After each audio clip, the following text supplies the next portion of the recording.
Hey everybody, this is Live Topic here. I thought I would just give a quick little reintroduction into my channel and to talk about what I'll be kind of doing from this point on, right? Number one, when I started this channel several years back, probably like 7 years ago, I don't even know off the top of my head, it was mostly in the topic of atheism and the glory days of YouTube atheism.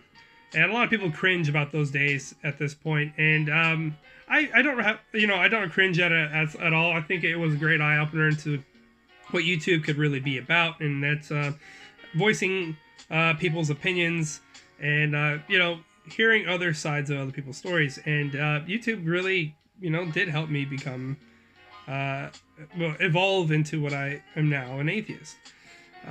But that's not a subject I want to continue as a main topic for this channel, mainly because after a while you start to beat a dead horse, right? And the subject gets drawn out and you start running out of real authentic content to talk about because, there's been a lot of content published over the last few years on the subject, and even back then it really was like hard to come across something new. And while anybody's opinion is valuable on a subject, which is fine, I don't believe that I have anything fresh or quite profound to bring to the conversation.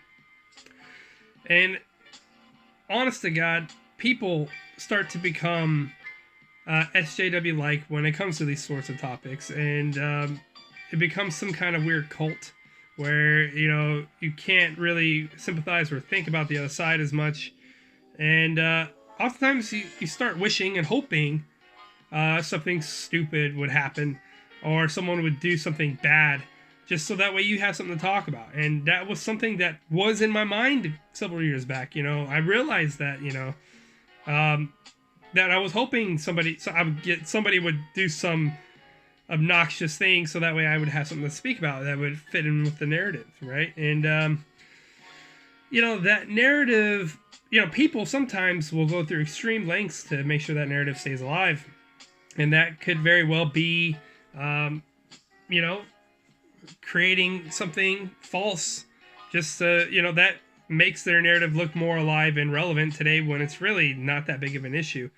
I mean, if we look at the first world today, most developed modern countries, you'd have to look outside of modern society to really find truly human rights violations. Now, there's always things to improve, and there's no doubt about that. And when the time occurs, take each case by case and break it down, right? But a lot of these sorts of topics, can't be, it's not a big enough issue to where it's present in everybody's life and it's gonna, really be something that needs to be addressed every single second of the day, right? So my point is that I'd rather be authentic and only speak about topics as they come, right? And not try to just create a story or a narrative to kind of fit in any one particular way. My views and on different subjects are honestly are varied and they change, a lot of ways it's, how do you explain it? It goes on each spectrum of the opinion pole, really. So that being said, I now reside in Japan. So I posted a video the other day, something fun. It was an entertainment video. It was meant to just kind of be obnoxious and a little fun, about Typhoon Hagibis back then. Now, so the other day, right? Anyways, basically, I want to speak about my new life here in Japan.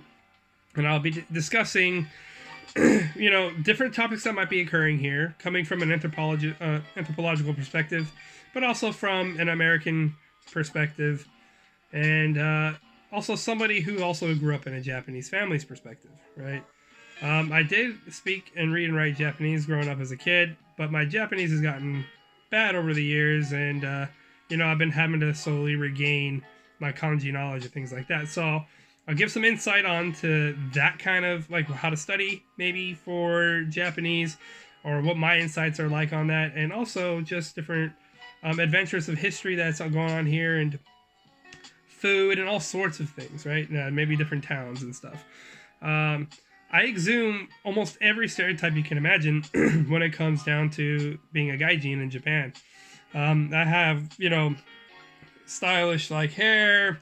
I have a beard, a mustache, and it's not even just a little one. It's like, very hipsterish looking, And of course, I have tattoos, as you can clearly see here. And one and final stereotype is I, gained some weight over the last few years, obviously, if you can tell from my old videos to now, right? I am 30, so, I could do better. But, and that's another part of the journey I will be, speaking about, right? And I've lost some weight since then, but, we'll go into those videos another time, right? So there's several different topics of things that, that could go on at any point in time in this, and, Japan that I can speak about, and maybe in and out of Japan, I don't know.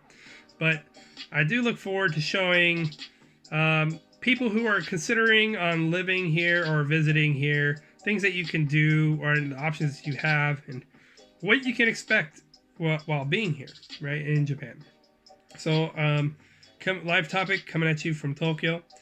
For those of you who subscribed to me years ago, you're probably not seeing this, but if you are, welcome. And if those of you who are new come in to view the channel as it is now, welcome and thank you for watching. I look forward to exploring this journey with you here in Japan and giving you my perspective as well. And in the meantime, I'll see you later.